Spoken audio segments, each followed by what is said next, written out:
The Equitable Society presents This is Your FBI.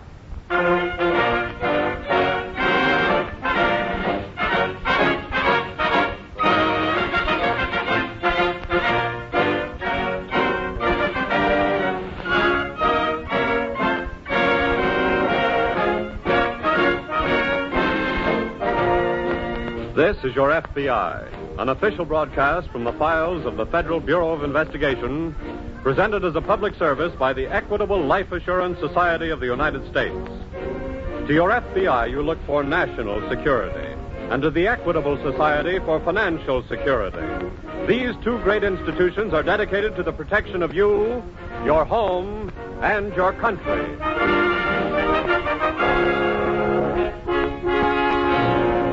Tonight's file, murder.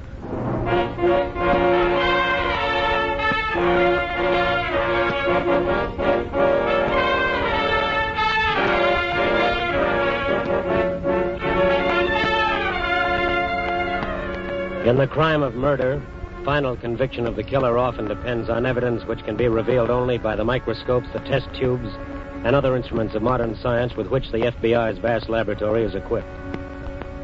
Whereas the steps leading to the killer's arrest may depend altogether on the intelligence and swift action of the special agent on the case. Tonight's case from the files of your FBI is a dramatic example of how investigative ability brought about the arrest of a brutal killer, after which science convicted him. About 2 miles out from the village of Belford, Massachusetts, sitting well back from the road, is the weather-beaten house occupied by the Carleton. Although a sign on the roadside mailbox reads, "Tourists accommodated," Effie Carleton, a kindly little gray-haired woman nearing 70, and her granddaughter Lynn are alone most of the time, as they were one rainy Saturday night in the early fall. In the living room, Effie sits in her rocker before the fire, knitting. Lynn is at the piano, while Blackie, a Scotty, stretches indifferently before the fireplace. Lynn, my dear, couldn't you play something just a little more cheerful? It's not a very cheerful night, Nanny. It feels cold and clammy, like the touch of death. Oh, gracious. Oh, what kind of talk is that?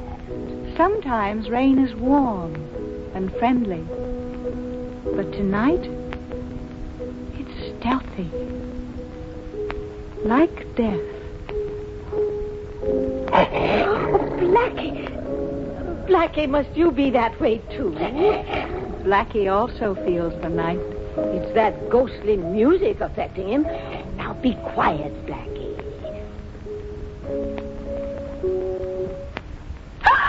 Lynn, At the window. why? A man's face. I saw it. Oh, It's gone now. Lynn, you've just worked yourself into a state with that graveyard music. No, Nanny, I swear it. I saw a man's face at the window, and Blackie saw it, too. Blackie. Blackie, hush, I say. Oh, Lynn, you've got him all worked up, too. But I tell you, I did see a man's face. Nonsense. Land's sake. The both of you are another... Nanny, I told you. It's just somebody at the door. It's whoever was looking in the window.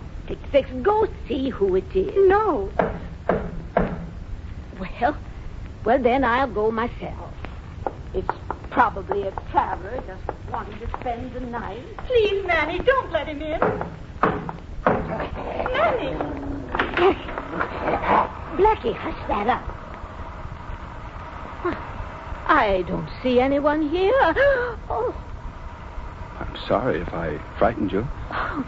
it's my old eyes, young man. They just didn't see you right away, standing there in the dark. What do you want? Well, I saw your tourist sign. I've come to try to engage a room. Oh, then come in. Come in. Thanks. Oh, hush, Blackie. You mustn't mind him, young man. Oh, that's all right. You know, I feel that way about strangers sometimes myself. Oh, hello. Hello. What's the matter? Why are you looking at me that way? You were looking in the window a while ago, weren't you? Yes? Why did you do that? Oh, well, please forgive me. You know, I guess that I've seen too many of these horror movies. You know, this house kind of made me think of one of those mystery houses where the mad doctor, he carves up his guest. Oh, good gracious. Yes, that's why I looked in the window, really. Yes, but when I saw a sweet little old lady and a charming young girl... Well, but we might be just a blind for that mad doctor, you know. I'll take the risk. Well, I've already put my car in your garage, but I'll have to go out and get my bag. Oh, surely, go ahead. What on earth is the matter with you, Blackie? Maybe Blackie senses something we don't. Nonsense. Why, he's a very nice young man. I disagree with you, Granny. Here he comes. Hey, that rain seems to be a bit wet, isn't it? You get right out of those wet clothes, young man, and I'll scare you up a bite of supper and some hot coffee. Thanks. That'll be awfully nice of you. Get away from that suitcase. I'm sorry. Blackie, now you go on into the living room. Go. What's your name? Oh, I'm sorry. It's Smith, Harold Smith. Well, I'm Effie Carleton. Uh-huh. And this is my granddaughter, Lynn. Oh, hello. How do you do? Will you just be here for the night? No, well, I might be here longer. That is, if I may. Oh, you can stay just as long as you like. Good. I'd like to make a request. Oh, what's that? You see, I didn't tell anyone where I was going, and Yes? I just wanted to be alone for a few days. What, it just has to do that now and again, I guess. But suppose somebody should happen to inquire of us about you. What shall we tell them? I said nobody knows I'm here. Well, even if they do ask Lynn, we don't have to tell them Mr. Smith is here. Now, it's just you don't worry, young man. We won't say a word to a soul. Thank you.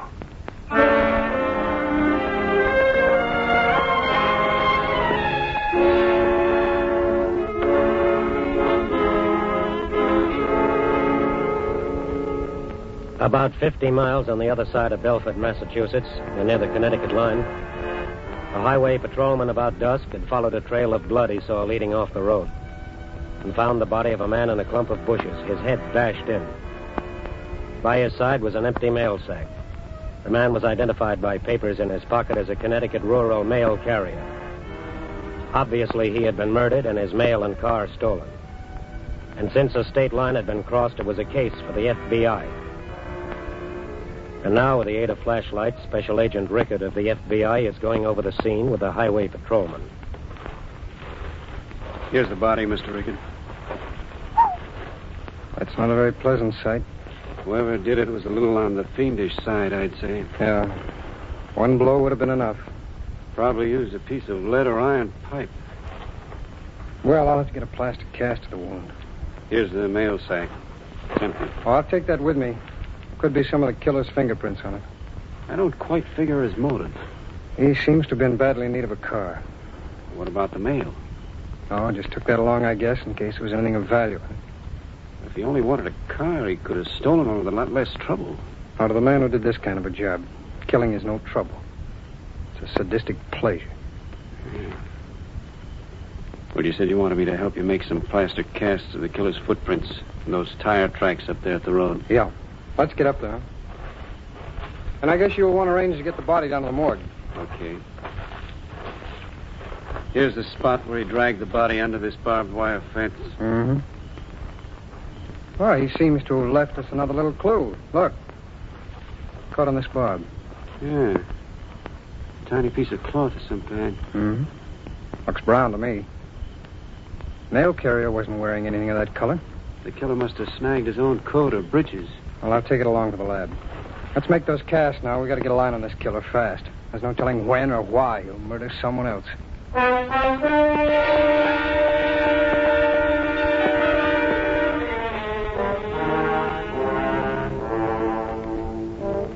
Back at the Carleton house, the young stranger who gave the name of Harold Smith has just finished the light supper Effie Carleton fixed for him and gone to his room at the far end of the hall on the first floor.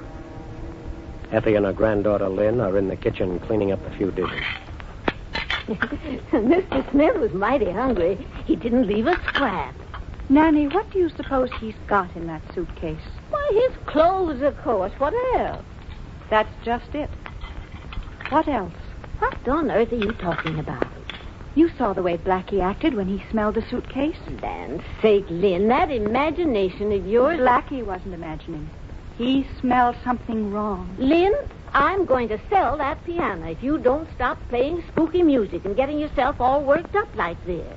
Nanny, I don't like the idea of us being alone in the house with that man. Oh, you want me to turn him out in the rain, I suppose. No.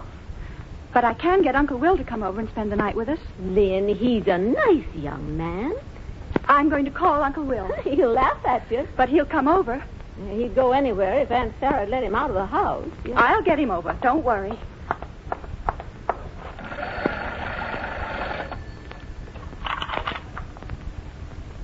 Hello?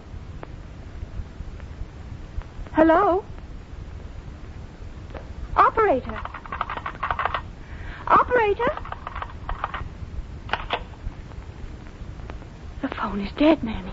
Dead? Nonsense, Lynn. I said the phone is dead. Well, what on earth could have happened to it? I think I know.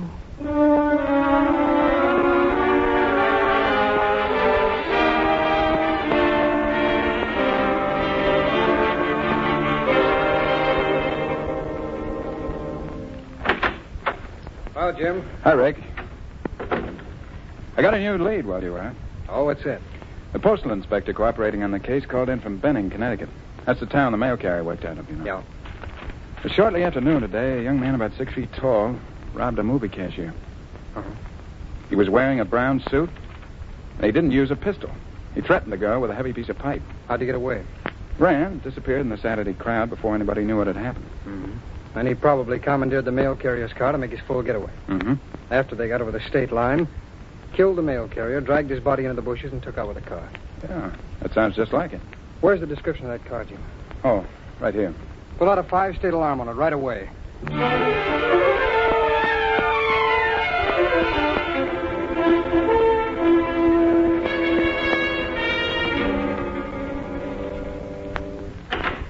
Nanny! Nanny! Good heavens, Lynn. Have you been out in all that rain? Yes. Why? I've checked the phone wires on the side of the house. They've been cut. Good. He did it, Nanny. I know he did. But why? For all the reasons that I... Here he comes.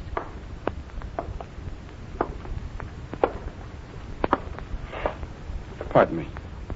I know you wish that I'd get settled for the night, but I've left something up in my car. Oh, that's all right, Mr. Smith. I want to thank you again for that supper. It was awfully kind of you to fix it for me. I couldn't let you go to bed hungry. Thank you. Excuse me.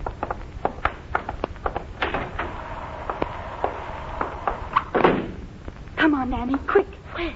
I'm going to look in that suitcase. Oh, but he'll be right back. Come on. Oh, if he comes back and catches There's us... the suitcase. I'm going to find out what's in it. That's got it. Where? It's full of letters. Yes. Look, Nanny. All of them are addressed to people in Connecticut. And... Wait.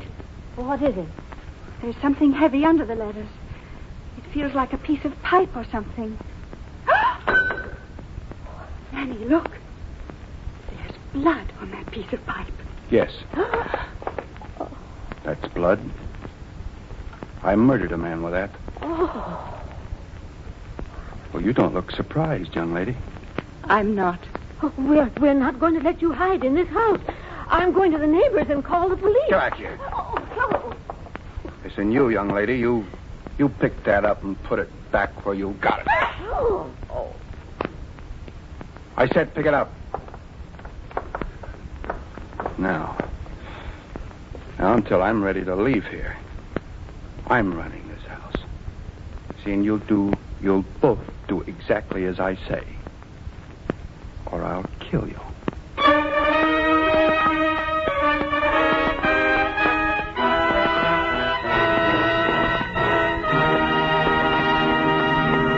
We momentarily close the Equitable Society's presentation of the Federal Bureau of Investigation file on the fugitive killer. We will return to this case in just a moment. One of our most eminent Americans, Benjamin Franklin, was a great believer in societies. As a young man, he formed his friends into the Leather Apron Club. Later, he organized the first circulating library in America and the first fire company in Philadelphia. And in 1743, he founded the American Philosophical Society. From that day to this, Americans have recognized that the best way to get things done is to get together, to cooperate. A society to which more Americans belong than almost any other is the Equitable Life Assurance Society of the United States, with more than 3.25 million members. Now, the purpose of the Equitable Society is security, financial security for its members and their families. Equitable members know that their society is something more than a great organization in which they have insured their lives or provided security for their old age. They know that the Equitable Society is truly a society, that they themselves are the sole owners of this society, and that their management has but one end in view. That end is to make membership in the Equitable Society mean the very maximum of protection and security. To accomplish this purpose, Equitable Society funds are invested wisely and soundly. They are used to promote agriculture and home ownership, and to help build up the great industries on which our national prosperity depends. And so, by serving its members, the Equitable Society serves America. And now, back to the file on the fugitive killer.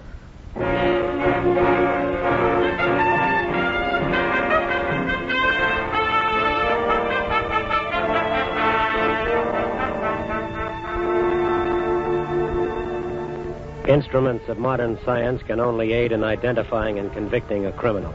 They cannot catch him. That remains solely a job for human intelligence. In the case of the fugitive killer, many clues were now in the FBI laboratory ready to convict him. But it is up to Special Agent Rickard to find him. It is nearly 1 o'clock in the morning now, and the plane on which Rickard dispatched to Washington fingerprints found on the mail sack near the body of the rural postman was due to arrive in Washington at 11 o'clock. Rickard and Special Agent Lambert are sitting in the office mapping their next move when an assistant hurries in from the teletype room. Here's Washington's report on your man, Mr. Rickard. Oh, thanks. Lambert, Yeah? listen to this. What? The man is William Garland. Mm-hmm. 32, 6 feet, half inch, 185 pounds, black hair, served term for assault and robbery, and... Mm-hmm. Hey, listen to this. What? Wanted for murder in Cleveland, Ohio. Hey, we better put that out on the 5-state alarm, too. Okay, and then we'd better start traveling. Where? If Garland had kept on the move in that stolen car, some trace of it would have been reported by now. Oh, you think he's gone under? He must have gone into hiding shortly after killing that mail carrier. Which means he's likely to be in this area. Right. We know he drove north after disposing of the body. Uh-huh. Let's head for there and investigate all tourist camps and houses along the way. Right. Come on.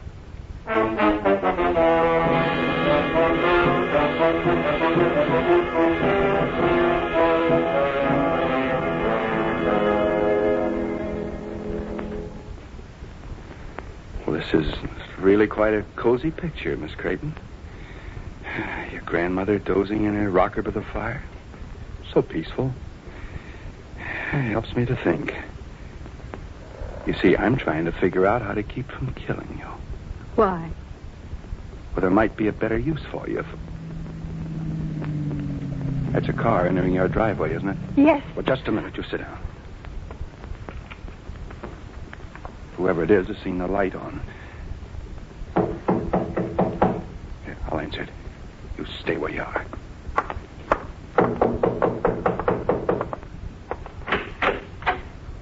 Hello? Yes? I'm awfully sorry to bother you this time of night, brother. I always hate to be bothered myself this What do late. you want? Well, I saw your sign on the mailbox down at the road, and, well, I'd like to take on a bit of shut-eye if it's okay. I'm terribly sorry to have to turn you down. What's the matter, full up? No, it's not that. We should have taken that sign down. There's sickness in the house. Oh, gee, I'm sorry. say I hope I haven't disturbed whoever's sick. Oh, you haven't? Well, I'll push into Belford and try my luck there. Thanks anyway.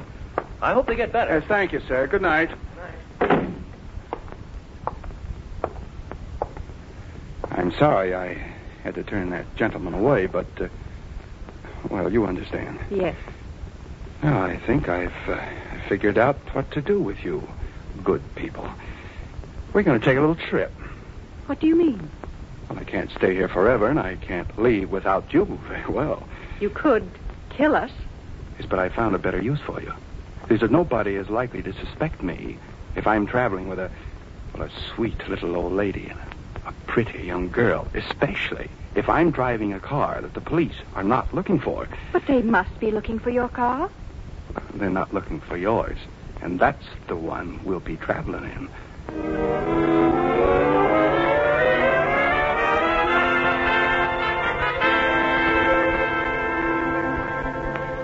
Special Agents Rickett and Lambert have investigated every tourist camp and house south of Belford without finding any trace of the killer. They have just stopped at an all-night lunchroom in Belford for coffee. Here you are, Gent. Thanks. Oh, by the way, waiter, Yes, sir. you know of any good tourist camp or house that's north of here? Yes, sir. You ain't far from a good one right now. Oh? Just a couple of miles up the road, the Creighton House. Hey, did you thanks. say the Creighton House? Yes, sir. Pardon me for butting in, fellas, but I was just there myself and got a turn down. Oh? Oh, yeah, the fellow that came to the door said there was sickness in the house. Oh, I see. Did you say the fella that come to the door? Oh, yeah. You must be talking about another house. There ain't no man lives at the Creighton House. Just an old lady and her granddaughter. I know him well. Oh, no, I'm sorry, but it was the Creighton House. I saw the name in the mailbox. Mister, what did this fella look like? I didn't pay much attention. Kind of tall, had on a brown suit. Lambert, let's go.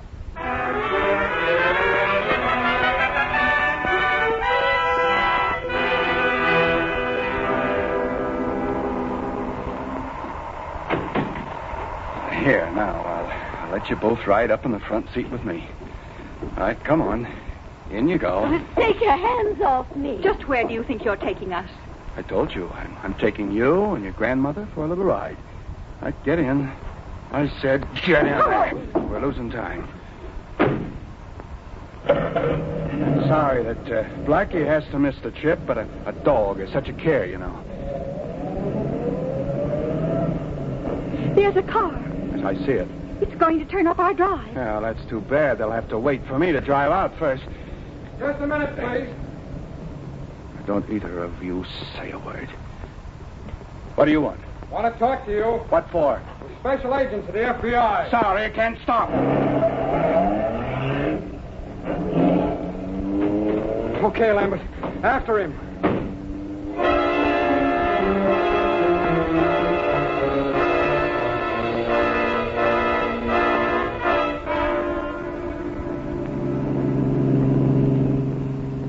That must be the Creighton woman and the girl in there with him, Rickard. Yeah.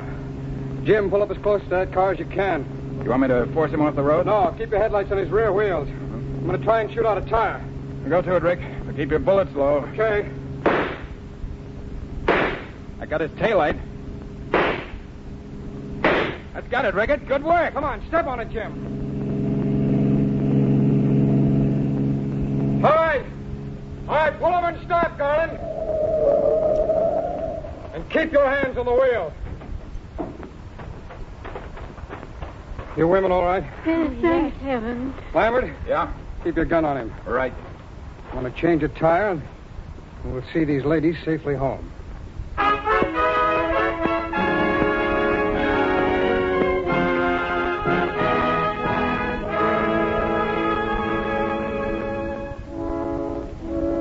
The FBI does not make an arrest unless it has sufficient evidence to warrant the arrest.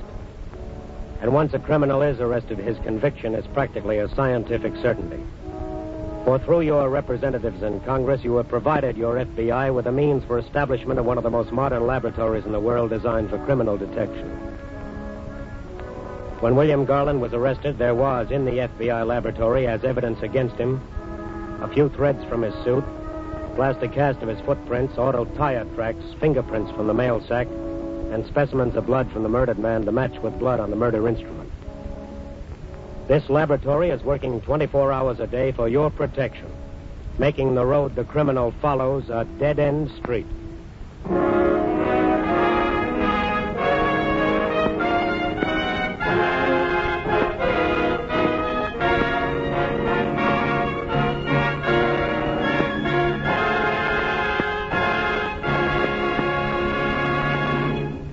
You'll hear about the disposition of this case in just a minute.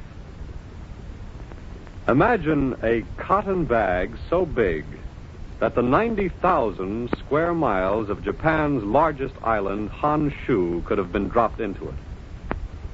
Incidentally, that wouldn't have been such a bad idea, would it? Such a bag could have been made from a single order for tent canvas, which was filled by America's cotton textile industry last year. At least 10,000 other cotton products were used by the Army and Navy. They ranged from socks and shoestrings to smokeless powder and collapsible rafts. So will you join the Equitable Society in a salute to cotton and to the managers and workers of America's 1,200 cotton mills?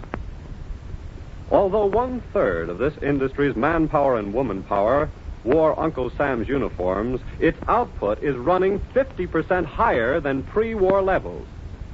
An extra 50% that was vital to victory, which will now help raise the standard of living for America and the world. Members of the Equitable Life Assurance Society of the United States will be interested to know that their society has made a substantial investment in the cotton textile industry. In fact, Equitable Society funds have been a consistent factor in the growth and development of most of the great industries on which America depends for full employment and continued prosperity in the post-war years. In wartime, Equitable Society dollars were fighting dollars. And at all times, they are security dollars. For you, your home, and your country.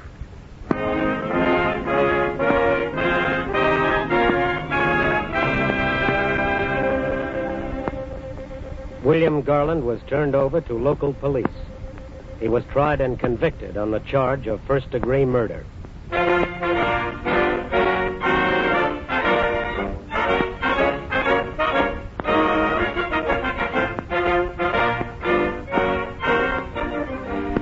The incidents used in tonight's Equitable Society's broadcast are taken from the files of the Federal Bureau of Investigation.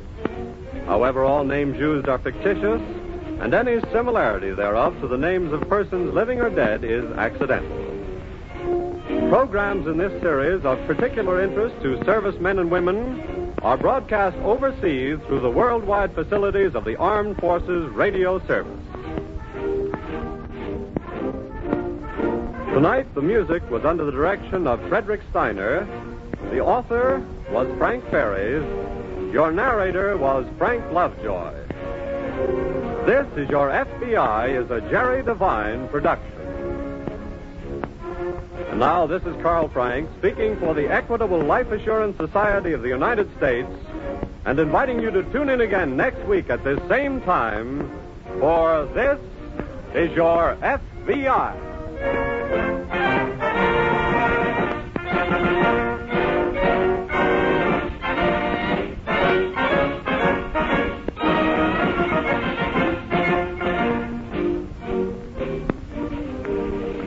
A page from the annals of our courts of justice. That's famous jury trials. Tonight's exciting case follows now over most of these stations. This is the American Broadcasting Company.